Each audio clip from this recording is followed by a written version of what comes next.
നേരത്തെ നടത്തിയ രാഹുലിന്റെ പത്രസമ്മേളനങ്ങളിൽ പല വോട്ടർമാരുടെയും വീട്ടു നമ്പര് വെറും 0 എന്നാണ് കാണിച്ചിരിക്കുന്നത് എന്ന് രാഹുൽ ഗാന്ധി പറയുകയുണ്ടായി.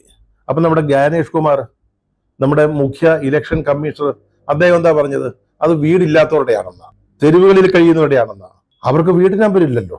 വീടില്ലാത്തവർക്ക് എങ്ങനെയാ വീട്ടു നമ്പർ കിട്ടുക? പക്ഷെ അവർക്ക് ജനാധിപത്യപരമായിട്ടുള്ള വോട്ടവകാശം നിർവഹിക്കാൻ അവകാശമുണ്ടല്ലോ, അത് അനുവദിക്കണമല്ലോ.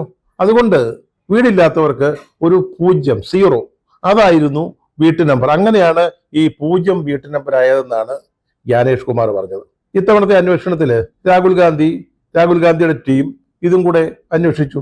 ആയിരക്കണക്കിന് ആളുകളുടെ വീട്ടു നമ്പരെ വോട്ടർ പട്ടികയിൽ 0. പക്ഷേ ഗ്രാമങ്ങളിലും മറ്റും ചെന്ന് അന്വേഷിക്കുമ്പോൾ ഇവർക്കെല്ലാം നല്ല വീടുകളുണ്ട്, നല്ല ഒന്നാം തരം വീടുകൾ, കോൺക്രീറ്റ് വീടുകൾ. അവിടുത്തെ നമ്പറല്ല കൊടുത്തിരിക്കുന്നത്. ആ നമ്പറിൽ അവരുടെ ഒറിജിനൽ വോട്ട് ഉണ്ടാവും. പക്ഷേ ഈ വ്യാജ വോട്ടുകൾ, ഇവരൊക്കെ വ്യാജ വോട്ട് ചെയ്യാൻ വേണ്ടി തയ്യാറാക്കിയ ഈ പട്ടികയിൽ അവരുടെ എല്ലാം വീട്ടു നമ്പർ 0 കാണിച്ചിരിക്കുന്നത്.